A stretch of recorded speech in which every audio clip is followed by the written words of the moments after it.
Good morning dear students. So നമ്മൾ discuss ചെയ്യുന്നത് ഹേത്വാഭാസമാണ്. So we were discussing about ഹേത്വാഭാസ. We have discussed regarding the types of ഹേത്വാഭാസ and we have reached up to third or we have finished up to third one.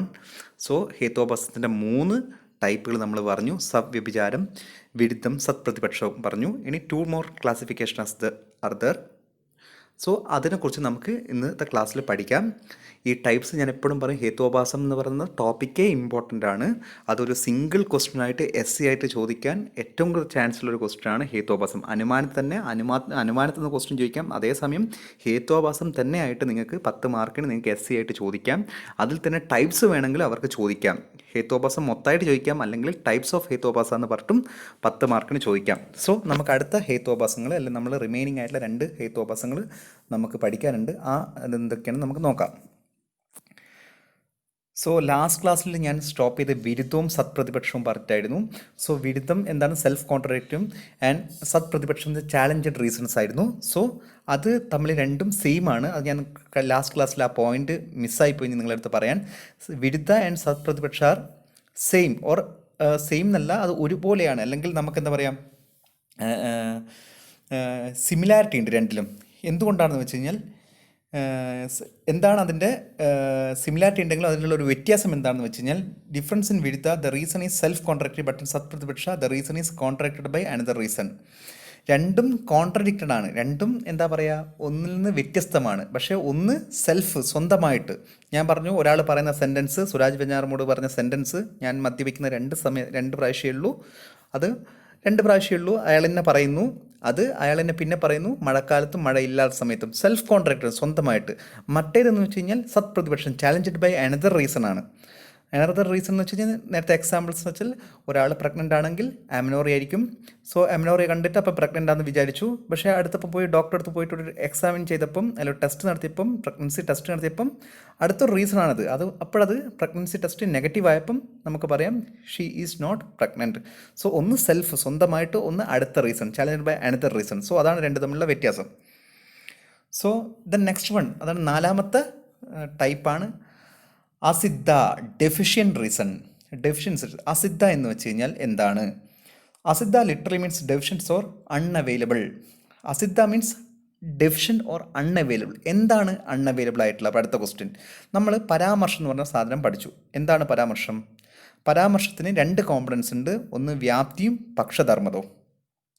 എന്താണ് വ്യാപ്തിയും പക്ഷധർമ്മതവും? പരാമർശം നമ്മൾ reference എന്ന് പറഞ്ഞ് പഠിച്ചു. പക്ഷെ പരാമർശം മനസ്സിലാക്കണമെങ്കിൽ നമുക്ക് പക്ഷധർമ്മതവും അല്ലെങ്കിൽ എന്താണ് വ്യാപ്തി എന്നും അറിയണം. വ്യാപ്തി എന്ന് വെച്ചാൽ ഹേതു എന്ന് ഇൻവേരിയബിളായിട്ടുള്ള റിലേഷനാണ്, സാധ്യവുമായിട്ടുള്ള ഇൻവേരിയബിൾ റിലേഷനാണ് വ്യാപ്തി. ജെറി ക്ലാസ്സിൽ ഇരിക്കുന്നുണ്ടെങ്കിൽ ഇലാ ക്യാൻറ്റീൻ ക്ലോസ്ഡ് ആണ്. ആ ജെറിയും ഇലാ ക്യാൻറ്റീൻ തമ്മിലുള്ള ഇൻവേരിയബിളായിട്ടുള്ള റിലേഷനാണ് വ്യാപ്തി. ഇനി പക്ഷധർമ്മത എന്താണ്? ജെറിയുടെ സങ്കടമാണ് മുഖത്ത്. അപ്പം ജെറിയുടെ സങ്കടവും ജെറിയും തമ്മിലുള്ള ആ റിലേഷൻ, ജെറി എന്ന് പറഞ്ഞ സാമ്പിളും ജെറിയുടെ മുഖത്തുള്ള സങ്കടവും, അതായത് ഹേതുവും സാമ്പിളും തമ്മിലുള്ള ബന്ധമാണ് എന്താണ് നമ്മൾ പക്ഷധർമ്മത എന്ന് പറയാം.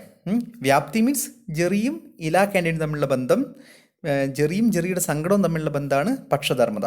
സോ ഈ പക്ഷധർമ്മതവും ഹേതുവും, അല്ല പക്ഷധർമ്മതവും വ്യാപ്തിയും ചേർന്നിട്ടാണ് നമ്മൾ പരാമർശം എന്ന് പറയുക. നമ്മൾ ഓൾറെഡി പഠിച്ചാണ് എന്താ പരാമർശം എന്ന്. സോ ഈ പരാമർശം 2 ടൈപ്സ് ഉണ്ട്. ഒന്ന് പരാമർശം നമുക്ക് എങ്ങനെ മനസ്സിലാക്കാം? പക്ഷധർമ്മതയിലേക്കൂടെയും അല്ലെങ്കിൽ വ്യാപ്തിയിലേക്കൂടെയും. സോ ഈ പക്ഷധർമ്മതത്തിൻ്റെ അൺഅവൈലബിലിറ്റിയോ, അല്ലെങ്കിൽ വ്യാപ്തിയുടെ അൺഅവൈലബിലിറ്റിയോ, അല്ലെങ്കിൽ പക്ഷധർമ്മതയുടെ ഡെഫിഷ്യൻസിയോ, അല്ലെങ്കിൽ വ്യാപ്തിയുടെ ഡെഫിഷ്യൻസിയോ ആണ് അസിദ്ധം. അതായത് ഹേതുവോ സാമ്പിളോ, അതായത് ഹേതുവോ പക്ഷത്തിൻ്റെയോ ഡെഫിഷ്യൻസി ഓർ ഹേതുവോ പക്ഷത്തിൻ്റെയോ അൺഅവൈലബിലിറ്റിയാണ് അസിദ്ധം. എക്സാമ്പിൾ പറഞ്ഞു കഴിഞ്ഞാൽ നമുക്ക് പെട്ടെന്ന് മനസ്സിലാവും.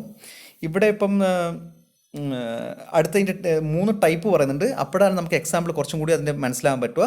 സോ ഇതിൽ നിങ്ങൾ അസിദ്ധം എന്ന് പറഞ്ഞാൽ അൺഅവൈലബിലിറ്റി, അല്ലെങ്കിൽ ഇല്ല, അല്ലെ ആബ്സെൻ്റ് എന്നൊക്കെ പറയും. എന്തിൻ്റെ? ഹേതു ആബ്സെൻ്റ് ആയിരിക്കും, അല്ലെങ്കിൽ അത് സാമ്പിൾ ആബ്സെൻ്റ് ആയിരിക്കും, അല്ലെങ്കിൽ ഹേതു ഇമാജിനറി ആയിരിക്കും, അല്ലെങ്കിൽ സാമ്പിൾ ഇമേജിനറി ആയിരിക്കും. നമുക്കത് നമ്മളൊരു എക്സാമ്പിൾ എടുത്തു കഴിഞ്ഞാൽ നമ്മളൊരു ടെസ്റ്റ് ചെയ്യുന്ന സമയത്ത് നമുക്ക് ഹേതുവിനെയോ അല്ലെങ്കിൽ സാമ്പിളിൽ നമുക്ക് കാണാൻ പറ്റത്തില്ല. അതിൻ്റെ 3 ടൈപ്പുകളുണ്ട് ഈ അസിദ്ധം. ആ 3 ടൈപ്പുകൾ നമ്മൾ പഠിക്കുന്ന സമയത്ത് അല്ലെങ്കിൽ നമ്മൾ മനസ്സിലാക്കുന്ന സമയത്ത് നമുക്ക് എന്താ അസിദ്ധം എന്ന് കൂടുതലായിട്ട് മനസ്സിലാവും. അസിദ്ധം എന്ന് വെച്ച് കഴിഞ്ഞാൽ നിങ്ങൾ ഇത്രത്തോളം മനസ്സിലാക്കിയാൽ മതി, ഹേതുവും പക്ഷവും ആബ്സെൻ്റ് ആയിരിക്കും, ഇത്രയേ ഉള്ളൂ. അത് മനസ്സിലാക്കണമെങ്കിൽ ഈ അനുമാനം അല്ലെങ്കിൽ നമ്മൾ പറയുന്ന അനുമാനം മനസ്സിലാക്കണമെങ്കിൽ അനുമതി മനസ്സിലാക്കണം, അനുമതി മനസ്സിലാണെങ്കിൽ പരാമർശം മനസ്സിലാക്കണം, പരാമർശം മനസ്സിലാണെങ്കിൽ പക്ഷധർമ്മത മനസ്സിലാക്കണം, പക്ഷധർമ്മത മനസ്സിലാക്കണമെങ്കിൽ വ്യാപ്തി മനസ്സിലാക്കണം. സോ ഇങ്ങനെ ഒരു കണക്ഷനിലേക്കൂടെയാണ് ഈ പോകുന്നത്. സോ അതുകൊണ്ടാണ് ഇങ്ങനെയൊക്കെ പറഞ്ഞത്. നിങ്ങൾ പക്ഷേ സിമ്പിളായി മനസ്സിലാക്കിയാൽ മതി, അസിദ്ധ means absence of or deficiency of ഹേതു ഓർ പക്ഷ. So it is of 3 types. ആ 3 ടൈപ്സ് പറയുമ്പോൾ we will get much more idea regarding അസിദ്ധ. സോ ആശ്രയ അസിദ്ധ, റീസൺ ഡെഫിഷ്യൻ്റ് ഇൻ ആശ്രയ. ആശ്രയ മീൻസ് വാട്ട്? സബ്സ്ട്രാക്ടം. നമ്മളെന്താണ് ബേസ്, നമ്മളെന്താണ് എടുക്കുന്നത്, നമ്മൾ കാണുന്ന അല്ലെ സാമ്പിൾ എന്നൊക്കെ പറയാം ആശ്രയം. നമ്മൾ ആശ്രയം മീൻസ് സബ്സ്ട്രാക്ടം, ബേസ് എന്നൊക്കെ പറയാം. സോ ആശ്രയ അസിദ്ധ, ആശ്രയം ഇല്ല, deficient in substratum, deficient in base, deficient in പക്ഷ, ഡെഫിഷ്യൻ്റ് ഇൻ സാമ്പിൾ, ഇങ്ങനെയൊക്കെ നമുക്ക് പറയാം. എന്താണ് ആശ്രയ അസിദ്ധ?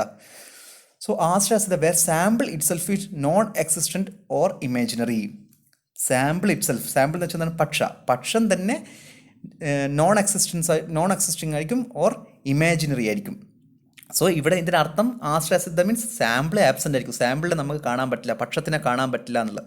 അത് എക്സാമ്പിൾ പറഞ്ഞാൽ നിങ്ങൾക്ക് മനസ്സിലാക്കാൻ പറ്റും. ഇവിടെ ഒരു ക്ലാസിക്കലി അല്ലെങ്കിൽ ഇവിടെ ടെക്സ്റ്റിൽ നമുക്ക് തന്നിരിക്കുന്നത് ഒരു ഫിഫ്ത്ത് വെൻട്രിക്കിൾ ബ്രെയിനിലെ, നിങ്ങൾ അനാറ്റമി പഠിച്ചു എന്നല്ല, ബ്രെയിനിലെ 5th വെൻട്രിക്കിളിൽ CSF പ്രൊഡ്യൂസ് ചെയ്യില്ല, ബിക്കോസ് ഇറ്റ് ഈസ് അവ്യാസ്കുലർ സ്ട്രക്ചർ.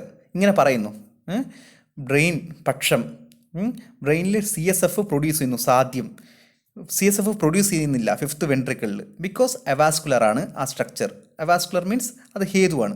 പക്ഷേ ഇവിടെ എന്ന് വെച്ച് കഴിഞ്ഞാൽ 5th വെൻട്രിക്കിൾ എന്ന് പറഞ്ഞ സാധനം ബോഡിയിലില്ല. സോ ഇതിലെന്താണ്, അതൊരു ആശ്രയം എന്ന് പറഞ്ഞ സാധനം, 5th വെൻട്രിക്കിൾ എന്ന് പറഞ്ഞ സാധനം, ബ്രെയിനിലെ 5th വെൻട്രിക്കിൾ എന്ന് പറഞ്ഞ സാധനം ബോഡിയിൽ ശരിക്കില്ല, ബോഡിയിൽ 4th വെൻട്രിക്കിൾ വരെയുള്ളൂ. സോ അപ്പോൾ ഇതെന്താണ്, ആശ്രയ അസിദ്ധമാണ്. ഇവിടെ സബ്സ്ട്രാക്ടം ഡെഫിഷ്യൻ്റ് ആണ്. കുറച്ചും കൂടി നല്ലൊരു എക്സാമ്പിൾ, കുറച്ചും കൂടി നമുക്ക് പെട്ടെന്ന് മനസ്സിലാകുന്ന ഒരു എക്സാമ്പിൾ പറഞ്ഞുതരാം. നിങ്ങൾക്കറിയാം വെജിറ്റബിൾ ഹോട്ടൽസ്, വെജിറ്റേറിയൻ ഹോട്ടൽസിൽ ഏറ്റവും ഫേമസ് ആണ് ഉടുപ്പി ഹോട്ടൽസ്. എല്ലാവിടെയും ഉണ്ട് ഉടുപ്പി ഹോട്ടൽസ് എന്ന് പറഞ്ഞിട്ട്, എല്ലാ സിറ്റീസിലും നിങ്ങൾക്ക് കാണാം ഉടുപ്പി ഹോട്ടൽ. കാരണം ഉടുപ്പിയാണ് ഏറ്റവും ഫേമസ് വെജിറ്റേറിയൻ ഹോട്ടൽസ് ഉള്ളത്. അപ്പം നാളെ ജെറി ഒരു ഫുഡി അല്ലെങ്കിൽ ജെറിയുടെ ഭയങ്കര ഫുഡ് ഇഷ്ടപ്പെട്ട ജെറി പറയാണ്, നാളെ നിങ്ങൾ ക്ലാസ്സിൽ വന്നിട്ട് ഇങ്ങനെ പറയാണ്, നിങ്ങൾ ബിരിയാണി കഴിച്ചിനോ, ബിരിയാണി നല്ല ചിക്കൻ ബിരിയാണി കിട്ടുക, നിങ്ങൾ കഴിക്കണമെങ്കിൽ ഉടുപ്പി ഹോട്ടലിൽ പോയി കഴിക്കണം. സോ ഉടുപ്പി ഹോട്ടൽ പക്ഷം, ബിരിയാണി എന്ന് പറയുന്ന സാധനം സാധ്യം, ടേസ്റ്റി, ഏറ്റവും ടേസ്റ്റി, അത് കിട്ടുക, അത് ടേസ്റ്റി എന്ന് ഹേതു, ഇങ്ങനെ പറയാണ്. അപ്പം നിങ്ങളൊക്കെ ഇങ്ങനെ ആലോചിക്കുകയാണ്. അപ്പം ഒരാൾ ബേക്കിൽ നിന്നിട്ട് പറയാണ്, അശ്വതി പറയാണ് ഉടുപ്പി ഹോട്ടൽ വെജിറ്റേറിയൻ അല്ലേ. സോ ഉടുപ്പി ഹോട്ടൽ എന്ന് പറയുന്ന സാധനം വെജിറ്റേറിയൻ ആണ്, അവിടെ ഒരിക്കലും ചിക്കൻ ബിരിയാണി കിട്ടത്തില്ല. സോ അവിടെ ഉടുപ്പി ഹോട്ടൽ അല്ലെങ്കിൽ ഇവിടെ പക്ഷം എന്ന് പറയുന്ന സാധനം ഡെഫിഷ്യൻ്റ് ആണ്. ഉടുപ്പി ഹോട്ടൽ ഒരിക്കലും ചിക്കൻ ബിരിയാണി കിട്ടത്തില്ല. അപ്പോൾ ഉടുപ്പി ഹോട്ടൽ എന്ന് പറയുന്ന സാധനം ഈ ചിക്കൻ ബിരിയാണിയുടെ കണ്ടീഷനിൽ ഇല്ലതാ, ഡെഫിഷ്യൻ്റ് ആണ് അല്ലെങ്കിൽ നോൺ എക്സിസ്റ്റൻ്റ് ആണ്. സോ ഇതാണ് ആശ്രയ അസിദ്ധം. സോ ഇവിടെ സ്കൈ ലോട്ടസ് എന്ന് പറഞ്ഞിട്ടൊക്കെ അത് ക്ലാസിക്കലി തന്ന എക്സാമ്പിളാണ്. എന്താ വെച്ചാൽ sky lotus is fragment because lotusness lack lotus. Sky lotus എന്ന് പറഞ്ഞിട്ട് ആകാശത്ത് കാണുന്ന അല്ല ഗഗന അരവിന്ദം എന്ന് പറയും ക്ലാസിക്കലി. ഗഗന അരവിന്ദം എന്ന് പറഞ്ഞൊരു സാധനമുണ്ട്, അത് ഭയങ്കര സ്മെല്ലാണ്, നല്ല സ്മെല്ലാണ് ഗഗന അരവിന്ദത്തിൻ്റെ. സ്കൈ ലോട്ടസ് എന്ന് പറയുന്ന സാധനം എന്തുകൊണ്ടെന്ന് വെച്ച് കഴിഞ്ഞാൽ നമ്മുടെ കുളത്തിലുള്ള അല്ലെങ്കിൽ ലേക്കിലുള്ള താമരയെ പോലെയാണെന്നുള്ളത്. ശരിക്കും ആകാശത്തിൽ അങ്ങനെ ഒരു താമര ഇല്ല. സോ അതൊരു ഇമേജിനായിട്ട് പറഞ്ഞൊരു കാര്യമാണ്. സോ ഇതാണ് ആശ്രയ അസിദ്ധം. നിങ്ങൾ ഉടുപ്പി ഹോട്ടലിൻ്റെ ഒരു കേസ് എടുത്താലും മതി, അല്ലെങ്കിൽ നിങ്ങളുടെ ക്ലാസ്സിൽ ഇപ്പം നമുക്ക് വേറൊരു എക്സാമ്പിൾ എടുക്കുകയാണെങ്കിൽ നമുക്ക് അനിക, ഞാൻ പറയുന്ന ക്ലാസ്സിൽ നിങ്ങൾ ആരെങ്കിലും ബാൾഡ്നെസ് കഷണ്ടി കണ്ടിരുന്നു ചോദിക്കും. പെൺകുട്ടികളിൽ നിങ്ങൾ കഷണ്ടി അല്ലെങ്കിൽ ബാൾഡ്നെസ് കണ്ടിരുന്നു ചോദിക്കും. ഇതേ അനികയെ നോക്കൂ, അനികയുടെ ബാൾഡ്നെസ് അതാണെന്ന് പറയുന്നത്. അനികയുടെ ഫുള്ള് മുടിയൊക്കെ കയറി നല്ല ബാൾഡ്നെസ് ആണ്, ശരിക്കും ശരിയായ ഒരു ഫാസിൽ ലുക്കാണെന്നൊക്കെ പറയുന്നു. ഞാൻ പറഞ്ഞ സാധനം ഒരിക്കലും വാലിഡ് അല്ല. കാരണം അനിക എന്ന് പറയുന്ന ആ ഒരു പക്ഷം, ആ ഒരു സാമ്പിളിൽ ഒരിക്കലും ബാൾഡ്നെസ് ഇല്ല. പിന്നെ അവിടെ നോക്കിയിട്ട് കാര്യമില്ല. ഞാൻ ചുമ്മാ പറഞ്ഞ, അതായത് ഞാൻ പറഞ്ഞ, അതായത് ഇതൊക്കെ ഹേത്വാഭാസമാണ്. ഇതൊക്കെ എന്താ ഹേത്വാഭാസം ഞാൻ ഓൾറെഡി നിങ്ങളുടെ അടുത്ത് പറഞ്ഞല്ലോ. നമ്മൾ ഹേത്വാഭാസം മീൻസ് വെച്ച് കഴിഞ്ഞാൽ നമ്മൾ എക്സാമിൻ ചെയ്യുന്ന സമയത്ത് നമ്മൾ ഹേതു, നമ്മൾ ചെയ്യുന്ന എവിഡൻസ്, അല്ലെങ്കിൽ അത് എവിഡൻസ് റോങ് ആണെങ്കിൽ നമ്മൾ എക്സ്പെരിമെൻറ്റേ തെറ്റും. ഞാൻ ഈ ബാൾഡ്നെസ് എന്ന് പറയുന്ന കൺസെപ്റ്റ് ഞാൻ നിങ്ങൾക്ക് പഠിപ്പിച്ചില്ലേ ക്ലാസ്സിൽ. അപ്പോഴാണ് ഞാൻ പറഞ്ഞ ബാൾഡ്നെസ് എന്ന് വെച്ചാൽ അനികയുടെ തലയിൽ നോക്കണം എന്ന്. അപ്പോൾ എൻ്റെ എവിഡൻസ് അനികയാണ്, അനികയുടെ തലയിലുള്ള മുടിയാണ് എൻ്റെ എവിഡൻസ്. നിങ്ങൾക്ക് ആർക്കും നോക്കി അത് ബാൾഡ്നെസ് ആണെന്ന് മനസ്സിലാവില്ല. അപ്പം ഞാൻ പറഞ്ഞ ടെസ്റ്റ് അല്ലെങ്കിൽ ഞാൻ പറയുന്ന എവിഡൻസ് തെറ്റാണ്. സോ അതാണ് ഹേത്വാഭാസം. അതിലുള്ള ഒരു ഹേത്വാഭാസത്തിൻ്റെ ഒരു ടൈപ്പാണ് അസിദ്ധം. സോ നെക്സ്റ്റ് വൺ ഇസ് സ്വരൂപ അസിദ്ധ. അസിദ്ധത്തിൻ്റെ സെക്കൻഡ് വൺ സ്വരൂപ അസിദ്ധ. That is reason deficient of its own nature. സ്വന്തം നാച്ചുറായിട്ട് reason reason deficient its own nature, അതിൻ്റെ നാച്ചർ കൊണ്ട് തന്നെ അത് ഇല്ല, അതിന് മീൻസ് നെഗറ്റീവായി നിൽക്കുക. ഒരു എക്സാമ്പിൾ പറഞ്ഞു കഴിഞ്ഞാൽ നമുക്ക് പെട്ടെന്ന് കാര്യം മനസ്സിലാവും. ഇവിടെ നമ്മൾ ആശ്രയ അസിദ്ധത്തിൽ ഒരു ശ്ലോകമുണ്ട്. ആശ്രയസ്യ അസിദ്ധോ യഥാ ഗഗനാരവിന്ദം സുരഭി അരവിന്ദത്വത് സരോജ അരവിന്ദവത് അത്ര ഗഗനാരവിന്ദം ആശ്രയ സച്ച നാസ്തിയവ. ഞാൻ നേരത്തെ പറഞ്ഞ അതേ മീനിങ് ഗഗനാരവിന്ദം, ആകാശത്തുള്ള ഗഗനാരവിന്ദം നല്ല ഫ്രാഗ്മെൻ്റ് ആണ്. എങ്ങനെയാണെന്ന് വെച്ച് കഴിഞ്ഞാൽ ഒരു ലേക്കിലുള്ള ലോട്ടസ് പോലെ, പക്ഷേ ഒരിക്കലും അങ്ങനെ ഒരു സാധനം ആകാശത്തിലില്ല. സോ നമ്മളത് പറയുന്നതാണ്. സോ അതാണ് ആ സാമ്പിൾ ആകാശത്തിൽ അരവിന്ദം, അല്ലെങ്കിൽ ആ സാമ്പിൾ ആകാശത്തിലെ താമര എന്ന് പറഞ്ഞ സാമ്പിൾ ആബ്സെൻ്റ് ആണ്. സോ ദാറ്റ് ഈസ് അസിദ്ധ. സോ സ്വരൂപ അസിദ്ധത്തിനും സ്വരൂപ അസിദ്ധോ യഥാ ശബ്ദോ അനിത്യ ചക്ഷുഷത്വ ഘടവതിഥി അത്ര ചാക്ഷുഷത്വം പക്ഷേ നാസ്തി ശബ്ദസ്യ ശ്രവണത്വാത്. അതിൻ്റെ മീനിങ് ഞാൻ പറഞ്ഞുതരാം. അതിനു മുമ്പ് നമുക്ക് സ്വരൂപ അസിദ്ധത്വം എന്താണെന്ന് നമുക്ക് മീനിങ്ങിൽ മനസ്സിലാക്കാം. സോ വാട്ട് ഈസ് സ്വരൂപ അസിദ്ധത്വ? Where reason is absent in sample. സാമ്പിളിൽ തന്നെ അതിൻ്റെ റീസൺ ആബ്സെൻ്റ് ആയിരിക്കുക. സ്വരൂപ അസിദ്ധ നാച്ചുറൽ. ഇതിനൊരു എക്സാമ്പിൾ പറയുകയാണെങ്കിൽ, ഇപ്പം ഇവിടെ എയ്ഡ്സിൻ്റെ ഒരു എക്സാമ്പിൾ പറയാം. AIDS is curable. AIDS curable ആണ്, മാറും. ഞാൻ പറയുകയാണ്, നിങ്ങൾ ക്ലാസ്സിൽ വന്നിട്ട് പറയുകയാണ് AIDS is curable. It is because it is caused due to bacterial infection. Bacteria കൊണ്ടാണ് ഇൻഫെക്ഷൻ ഉണ്ടാകുന്നത്. സോ അത് മാറുമെന്ന് ഞാൻ പറയുകയാണ്. സോ അങ്ങനെ ഞാൻ സ്റ്റേറ്റ്മെൻറ്റ് വെച്ച് കഴിഞ്ഞാൽ, ഞാൻ പറയുന്ന സ്റ്റേറ്റ്മെൻറ്റ് എയ്ഡ്സ് സാധ്യം, അല്ലെങ്കിൽ ഒരു എയ്ഡ്സ് പേഷ്യൻറ്റിനെ കാണിച്ചിട്ട് പറയുകയാണ്. അപ്പോൾ എയ്ഡ്സ് പേഷ്യൻ്റാണ് പക്ഷം, ഇനി HIV മീൻസ് ബാക്ടീരിയ ആണ് ഹേതു.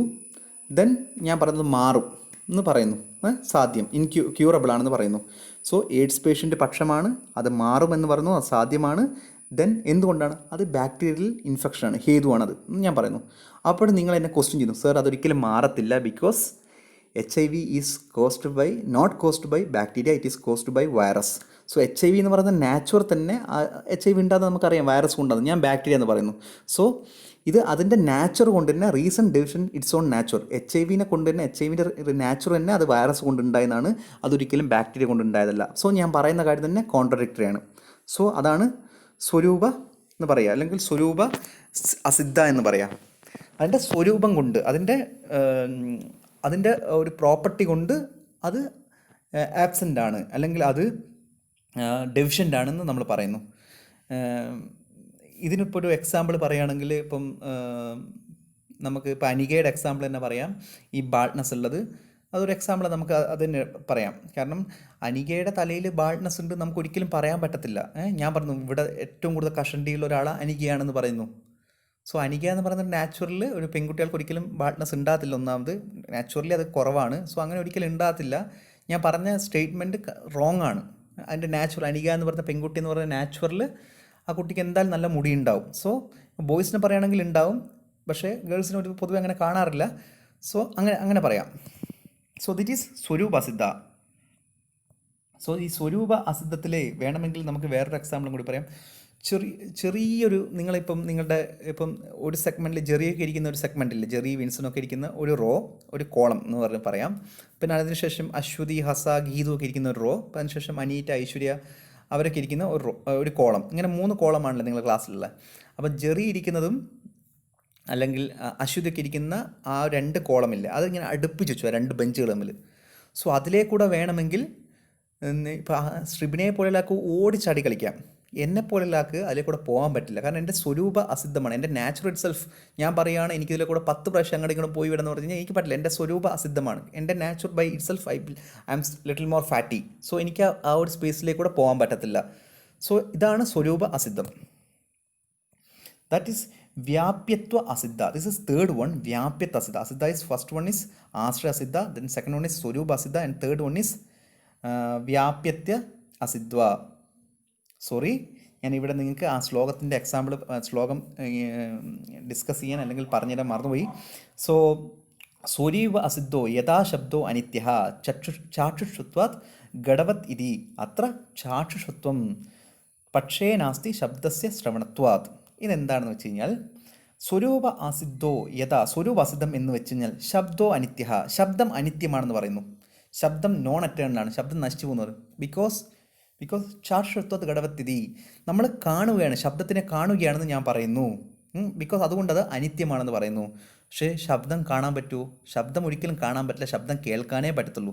അതിൻ്റെ സ്വരൂപം വെച്ചിട്ട് തന്നെ അത് കേൾക്കാനേ പറ്റത്തുള്ളൂ, അത് കാണാൻ പറ്റത്തില്ല. സോ ഈ ഒരു സ്റ്റേറ്റ്മെൻറ്റ് കോൺട്രഡിക്ടറി ആണ് എന്ന് പറയുന്നു. സോ വ്യാപ്യത്വ അസിദ്ധ്വ, തേർഡ് വൺ ഈസ് വ്യാപ്യത്വ അസിദ്ധ, ഫസ്റ്റ് വൺ ഈസ് ആശ്രയ അസിദ്ധ, സെക്കൻഡ് വൺ സ്വരൂപ അസിദ്ധ, ആൻഡ് തേർഡ് വൺ ഈസ് വ്യാപ്യത്വ അസിദ്ധ്വ. ഇത് ഭയങ്കര ഇമ്പോർട്ടൻ്റ് ആണ്, വ്യാപ്യത്വ അസിദ്ധ്വ. കുറച്ച് നിങ്ങൾ ശ്രദ്ധിച്ച് കേൾക്കണം ഈ സാധനം. കുറച്ചും കൂടി ഒരു എന്താ പറയുക, നമ്മളെ ഒരു നോർമലായിട്ട് ചിന്തിക്കുന്നതിന് മാറിയിട്ട് ചിന്തിക്കുന്ന ഒരു സാധനമാണ് വ്യാപ്യത്വ അസിദ്ധ്വ. സോ വ്യാപ്യത്വ അസിദ്ധ is that where the correlation of ഹേതു വിത്ത് സാധ്യ, ഒരു കണ്ടീഷനാണ് കോറിലേഷൻ ഓഫ് സാധ്യ വിത്ത് വേരിയബിൾ ഓർ കണ്ടീഷൻ. നമുക്കറിയാം ഹേതുവും നമ്മളൊരു ടെസ്റ്റ് ചെയ്യുന്ന സമയത്ത് ഒരു ഹേതുവും ഒരു സാധ്യം ഉണ്ടാവും. ജെറിയാണ് നമ്മുടെ ക്ലാസ്സിലെ ഹേതുവെങ്കിൽ ഇലാ ക്യാൻറ്റീൻ സാധ്യം. ജെറി ഇങ്ങനെ ക്ലാസ്സിലിരിക്കുകയാണ്, ഇലാ ക്യാൻറ്റീൻ ക്ലോസ്ഡ് ആണെന്നുള്ള ഒരു ഉണ്ടാവും. പക്ഷെ അത് കണ്ടീഷൻ വേണം.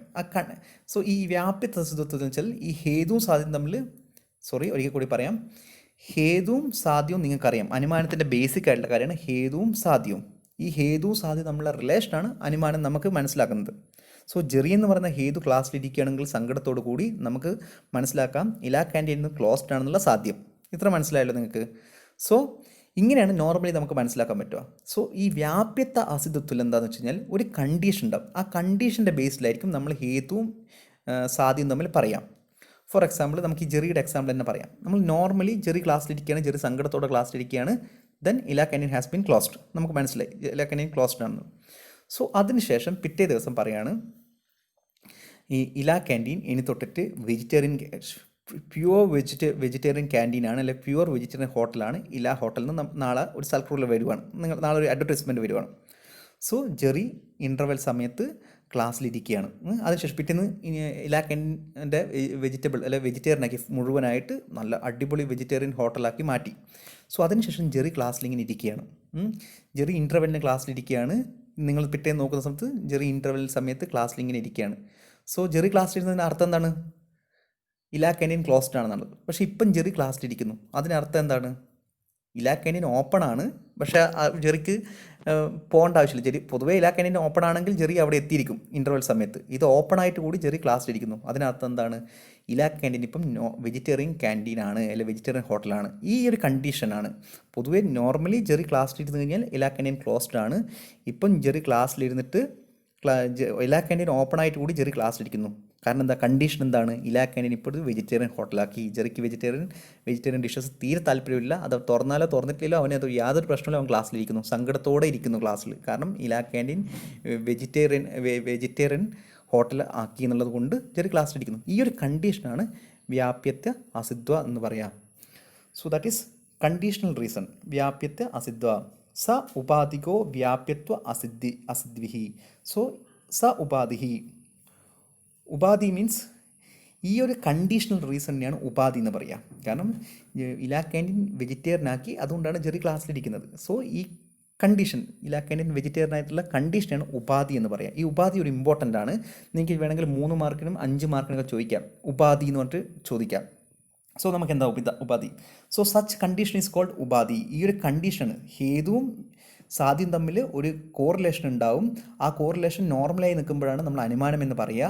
ഇനി ഒരു കണ്ടീഷൻ വെച്ചിട്ട് ഹേതുവും സാധ്യവും നമ്മൾ പറയുകയാണെങ്കിൽ അതിനെയാണ് നമ്മൾ ഉപാധി എന്ന് പറയുക. ഇവിടെ ഇലാ ക്യാൻറ്റീൻ ഓപ്പൺ ആണ്, ജെറി ക്ലാസ്സിലിരിക്കുന്നുണ്ട്, ഓപ്പൺ ആയിട്ട് കൂടി ജെറി ക്ലാസ്സിലിരിക്കുന്നുണ്ട്. പക്ഷേ ജെറി ക്ലാസ്സിൽ സങ്കടത്തോടെ ഇരിക്കുന്നതിനുള്ള കാരണം എന്താണ്? ഇലാ ക്യാൻറ്റീൻ ഓപ്പൺ ആണെങ്കിൽ കൂടി അത് വെജിറ്റേറിയൻ ആക്കി. ഈ ഒരു വെജിറ്റേറിയൻ ആക്കിയുള്ള കണ്ടീഷനാണ് നമ്മൾ ഉപാധി എന്ന് പറയാം. ഇനി നമ്മൾ ഇതിനൊരു ക്ലാസിക്കൽ എക്സാമ്പിൾ പറയാം. ക്ലാസിക്കൽ എക്സാമ്പിൾ നമ്മളിങ്ങനെ ഒരു വലിയൊരു ഹിൽ സ്റ്റേഷനിൽ പോയി. നിങ്ങൾ കണ്ണൂരിലെ ഏറ്റവും നല്ല ഹിൽ സ്റ്റേഷനാണ് പാലക്കയം തട്ട് എന്ന് പറഞ്ഞ സ്ഥലം. നിങ്ങളെല്ലാവരും കൂടി ടൂറിന് പോയി പാലക്കയം തട്ടിൽ നിങ്ങൾ ഏറ്റവും ഹൈ റേഞ്ചിൽ നിന്ന് നോക്കുമ്പം അത് അവിടെ ദൂരെയുള്ള ഒരു മലയിൽ നിന്ന് ഇങ്ങനെ പുക വരുന്നു. അപ്പം നിങ്ങൾ അനുമാനിക്കുന്നു പുക ഹേതുവാണ്, പുക താഴെ അഗ്നി ഉണ്ടാവും, ഫയർ ഉണ്ടാവും, നിങ്ങൾ അനുമാനിക്കുന്നു. ഇനി നേരെ തിരിച്ചിട്ട് നിങ്ങൾ ആലോചിക്കുന്നു, നമ്മൾ സ്മോക്കിൽ നിന്നാണ്, പുകയിൽ നിന്നാണ് തീ അനുമാനിച്ചത്. ഇനി നിങ്ങൾ നേരെ തിരിച്ചിട്ടേ തീയിൽ നിന്ന് പുക അനുമാനിക്കും, ഫയറിൽ നിന്ന് സ്മോക്ക് അനുമാനിക്കും. നമ്മൾ പുക കണ്ടിട്ടാണ് നമ്മൾ ശ്രദ്ധിച്ച് കേൾക്കണം. നമ്മൾ പുക സ്മോക്ക് കണ്ടിട്ടാണ് നമ്മൾ അഗ്നി അവിടെ ഉണ്ട് അല്ലെ തീ ഉണ്ട് എന്ന് മനസ്സിലാക്കി. ഇനി നമ്മൾ തീ ഒരു സാധനം നമ്മൾ അടുപ്പിൽ നമ്മൾ തീ കത്തിക്കാൻ പോവുക അല്ലെ കത്തിക്കാൻ പോവുക. ഇതിന് ശേഷം നമ്മൾ അനുമാനിക്കുകയാണ് അവിടെ പുകയുണ്ടാവും. സോ ഇവിടെ ഹേതു എന്താണ്? അഗ്നിയാണ്. സാധ്യം എന്താണ്? സ്മോക്കാണ്. നേരത്തെ കണ്ടീഷൻ എന്താണ്? പുക കണ്ടിട്ട് നമ്മൾ തീ ഉണ്ടെന്ന് മനസ്സിലാവും. പുക ഹേതുവാണ്, തീ സാധ്യമാണ്. ഇവിടെ നമ്മൾ നേരെ ഓപ്പോസിറ്റായി ചിന്തിക്കുകയാണ്. നമ്മളൊരു നമ്മൾ അടുക്കളയിൽ നമ്മൾ പോയി, ഒരിക്കലും കയറാത്ത അടുക്കളയിൽ നമ്മൾ പോയി അവിടെ ഒരു അടുപ്പിൽ നമ്മളൊക്കെ ഗ്യാസെല്ലാം യൂസ് ചെയ്യും. പകരം നമ്മൾ ട്രഡീഷണലായിട്ട് നമ്മൾ അടുപ്പിൽ പോയിട്ട് നമ്മൾ കത്തിക്കുകയാണ് തീ. ഇനി നമ്മൾ പറയുന്നു ഈ തീ കത്തിച്ചതിന് ശേഷം നമ്മൾ അനുമാനിക്കുക പുകയുണ്ടാവും. സോ നമ്മൾ ഒരു വിറക് കത്തിച്ച് കഴിഞ്ഞാൽ പുകയുണ്ടാണെങ്കിൽ എന്തായിരിക്കും റീസൺ? ഒന്നുകിൽ വിറക് നനഞ്ഞിരിക്കണം, വെട്ടായിട്ടുള്ള ഫ്യൂവൽ അല്ലെ വെട്ടായിട്ടുള്ള വിറകാണെങ്കിൽ മാത്രമേ അവിടെ പുകയുണ്ടാകത്തുള്ളൂ. സോ കണ്ടീഷൻ എന്താണ്? അവിടെ വെറ്റാണ്. സോ പൊതുവേ ഒരു ഉണങ്ങിയ വിറകാണെങ്കിൽ നേരെ തീ കത്തും, പുകയുണ്ടാവും, പക്ഷേ വളരെ കുറവായിരിക്കും. പക്ഷേ നല്ല പുകയുണ്ടെങ്കിൽ നമുക്ക് ഉറപ്പാണ് ആ ഒരു ഫ്യൂവൽ അല്ലെങ്കിൽ ആ ഉപയോഗിച്ച വിറക് നനഞ്ഞതാണെന്നുള്ളത്. സോ ഈ ഒരു കണ്ടീഷനാണ് നമ്മൾ ഉപാധി എന്ന് പറയുക. ക്ലാസിക്കലുള്ള എക്സാമ്പിളിൽ മനസ്സിലാവും. ഈ ഒരു കണ്ടീഷനാണ് നമ്മൾ ഉപാധി എന്ന് പറയുക. സോ നമുക്ക് വേണമെങ്കിൽ നേരെ തിരിച്ചിട്ടും പറയാം. നേരത്തെ സെയിം എക്സാമ്പിൾ നമ്മൾ പണ്ട് പഠിച്ച എക്സാമ്പിൾ നിന്നൊക്കെ പുക വരുന്നു, നമ്മൾ നോക്കുമ്പം ഒരു മൗണ്ടൻ ഇങ്ങനെ പുക വരുന്നു, അപ്പോൾ നമുക്കറിയാം അവിടെ തീ ഉണ്ടെന്നുള്ളത്. പക്ഷെ നമ്മൾ നല്ല പുക വരുന്നുണ്ടെങ്കിൽ നമ്മൾ കാണുമ്പോൾ ഭയങ്കര ഡാർക്ക് പുക വരുന്നു, അപ്പം നമ്മൾ താഴെ വിചാരിക്കും എന്തോ ഒരു കാട്, നനഞ്ഞൊരു കാടാണ് കത്തുന്നതെന്ന് നമ്മൾ വിചാരിക്കും.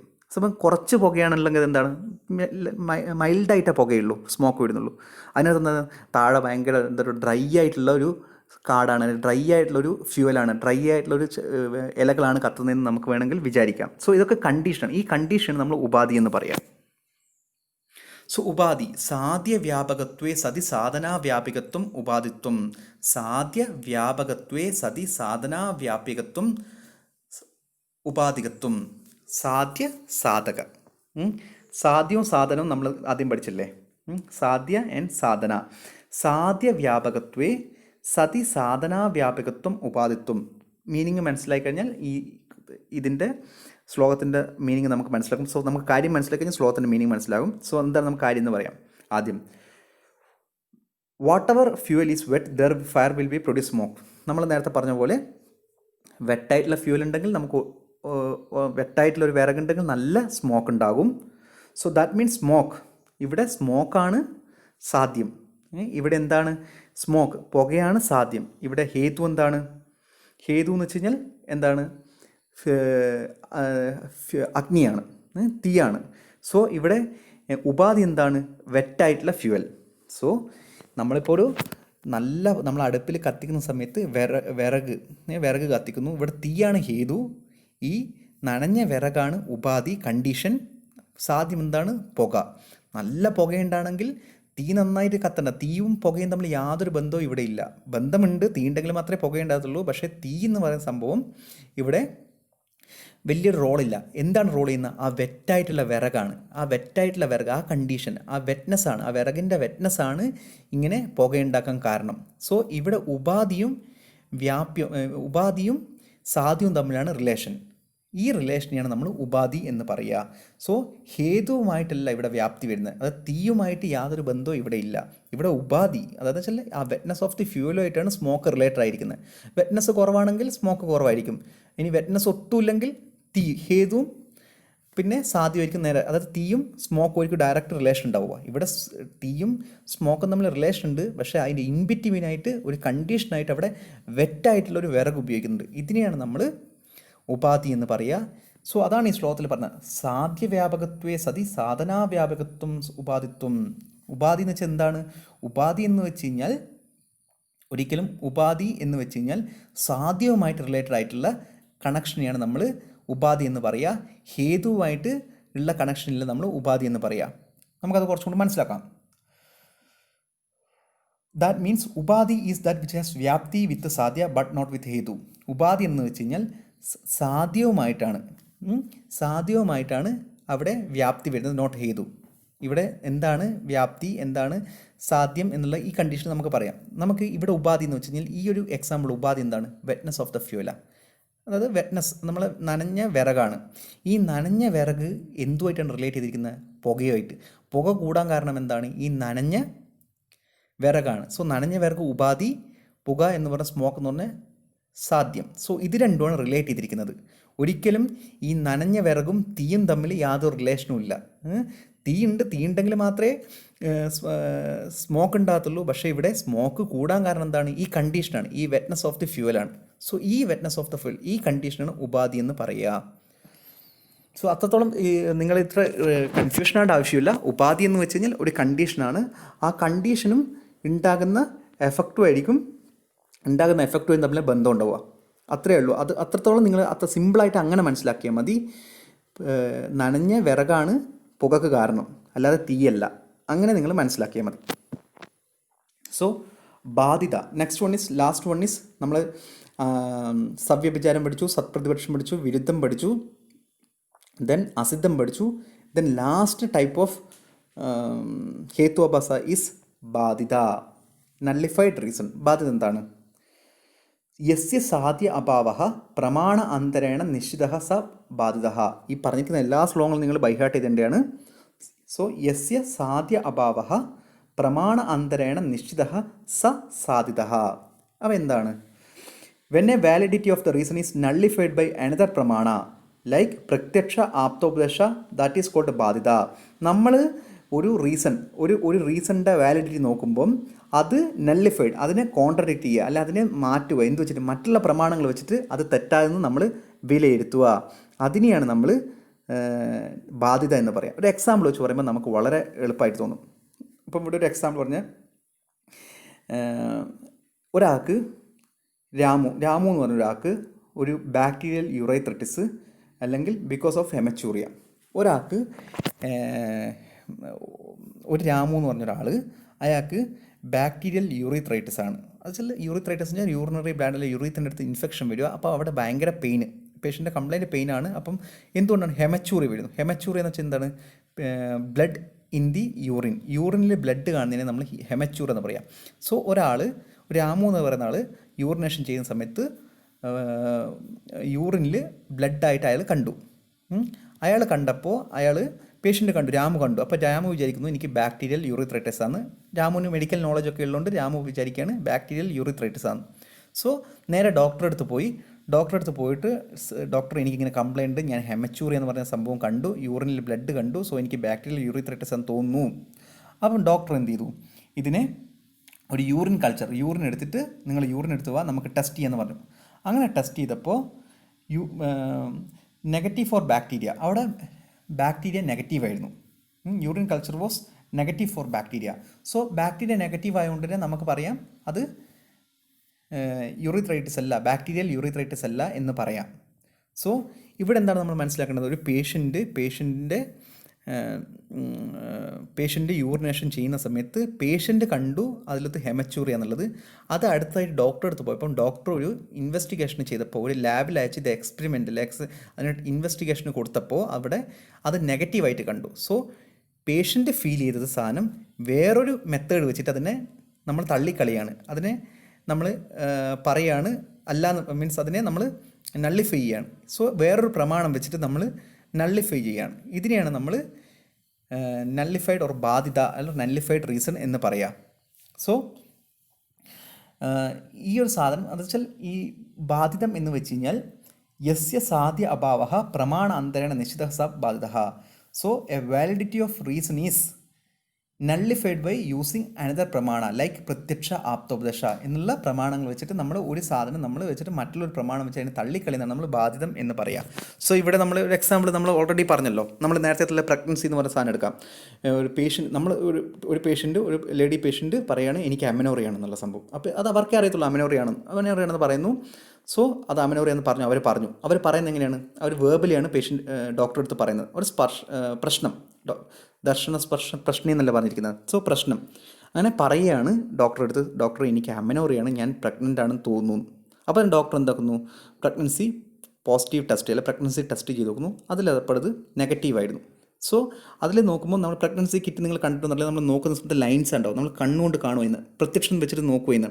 സോ കാണുക വെച്ചാൽ പ്രത്യക്ഷമാണ്. പ്രത്യക്ഷം നോക്കുമ്പം അത് പേഷ്യൻ്റ് പറഞ്ഞ അതായത് ശബ്ദം എന്നുള്ള പ്രമാണമാണ് പേഷ്യൻ്റ് യൂസ് ചെയ്തത്. പേഷ്യൻ്റ് പറഞ്ഞത് വേർബലിയാണ്. ആ വേർബലി എന്ന് പറയുന്ന സാധനം ഡോക്ടർ എന്ത് ചെയ്യുന്നു, ഒരു ടെസ്റ്റ് ചെയ്തിട്ട് കണ്ണുകൊണ്ട് നോക്കുകയാണ്. ആ ടെസ്റ്റ് എന്താണ്, പ്രഗ്നൻസി ലൈൻ ഉണ്ടോ നോക്കുവാണ്. അത് ഇല്ല, അപ്പോൾ അത് നെഗറ്റീവാണ്. സോ ഒരു reason, validity of reason nullified by another പ്രമാണ, ദാറ്റ് ഈസ് ബാധിത.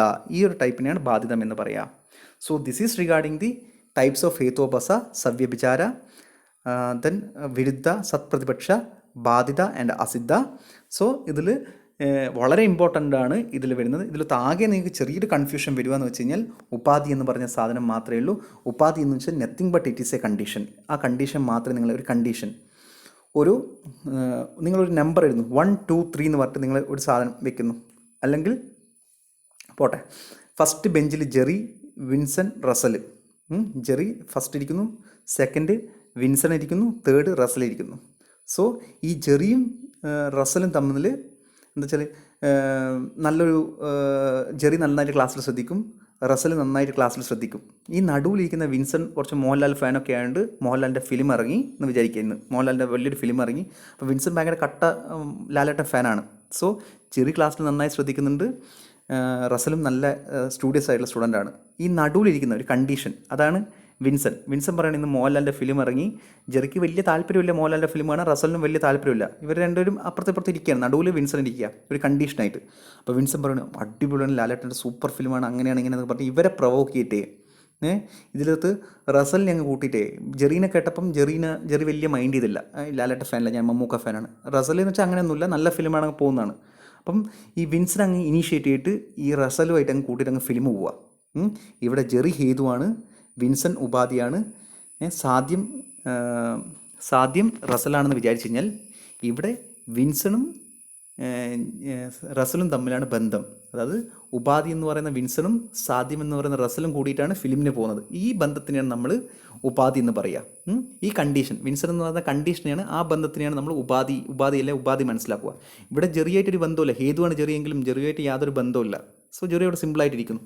സോ ഇങ്ങനെയൊക്കെ മനസ്സിലാക്കുക. പിന്നെ ഇതൊക്കെ ഒന്നും കൂടി നിങ്ങളിത് വീണ്ടും കേൾക്കുക, ഈ ക്ലാസ്സസ് നിങ്ങൾക്ക് മനസ്സിലാവും. So if you have any doubt you can ask me any time. We can discuss for any time as much you want, നമുക്ക് ഡിസ്കസ് ചെയ്യാം. So thank you. So before that ഒന്നും കൂടി ഉണ്ട്. ബാധിത ഹാസ് സിമിലാരിറ്റി വിത്ത് സത്പ്രതിപക്ഷ. നമ്മൾ നേരത്തെ പറഞ്ഞില്ലേ, വിരുദ്ധവും സത്പ്രതിപക്ഷവും similarity ഉണ്ടെന്ന് പറഞ്ഞില്ലേ. പക്ഷേ ഒന്ന് സെൽഫ് കോൺട്രാക്ടറി ആണ്, ഒന്ന് ചാലഞ്ചഡ് ബൈ അനദർ റീസൺ ആണ്. ഇവിടെ ബാധിതവും സത്പ്രതിപക്ഷവും സിമിലാരിറ്റി ഉണ്ടെന്നാണ് പറയുന്നത്. എങ്ങനെയാണ് സിമിലാരിറ്റി? പക്ഷേ ആകെയുള്ള വ്യത്യാസം എന്താണ്? ഇൻ സത്പ്രതിപക്ഷ reason is challenge by another reason, but in ബാധിത ചാലഞ്ചഡ് ബൈ അനദർ പ്രമാണ. സോ അവിടെ സത്പ്രതിപക്ഷത്തിൽ ഒരു റീസൺ വെച്ചിട്ടാണ് നമ്മൾ ചാലഞ്ച് ചെയ്തതെങ്കിൽ ഇവിടെ ഒരു പ്രമാണം വെച്ചിട്ടാണ് ബാധിതത്തിൽ നമ്മൾ ചാലഞ്ച് ചെയ്യുന്നത്. So this is the difference between ബാധിത and സത്പ്രതിപക്ഷ. So this is regarding the Hetobasa, and I think 2 more classes is required for completing Anumana. Next class is we can take Tarka as well as types of Anumana, types of Hetobasa according to Charaka, and the utility of inference in Ayurveda. So regarding that one, so thank you.